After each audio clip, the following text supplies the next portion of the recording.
Can the HOA, let's say, whether at the initial developer who puts in the CC&Rs and the plan, right, or the membership change along the way, can that be contracted around via the CC&Rs, or are there certain things as it relates to budget that can't be contracted around? North Carolina has said, hey, this is the rule for everybody. Or is it wide open? Hey, what do you guys want to do? You guys decide. For homeowner associations, there is a North Carolina Plan Community Act. It's in Chapter 47F.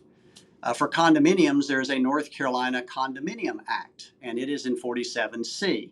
There are statutes in both the Plan Community Act and in the Condominium Act that are obligatory and are binding on everybody, that have to do with assessments and how you charge for assessments, and what do you do if people don't pay their assessments, and how do you call a meeting, and that Robert's Rules of Order is the default authority for meetings, and if someone violates the declaration, what can you do to them? And then there are other statutes that are not binding on everybody. So in answer to your question, yes, hard maybe as to what specific statutes would or would not apply to a specific association. And the reason this sounds like I'm making this stuff up, the Condominium Act is only binding on all condominiums created on or after October 1, 1987. About a third of the statutes are retroactive. The Plan Community Act is only binding on all planned communities created on or after January 1, 1999. And about a third of the statutes are retroactive.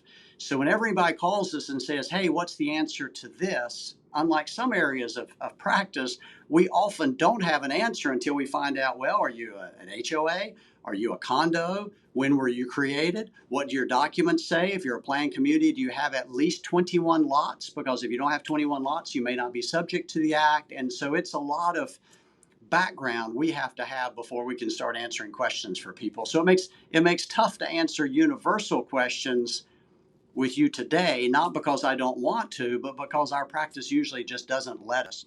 No, and that's good, and that's why people need to find a competent legal counsel like yourself in order to determine what actually applies, right? Because as an attorney myself, that if-then scenario, right, comes up all the time. Well, if this, then that. So there's nothing wrong with that perspective.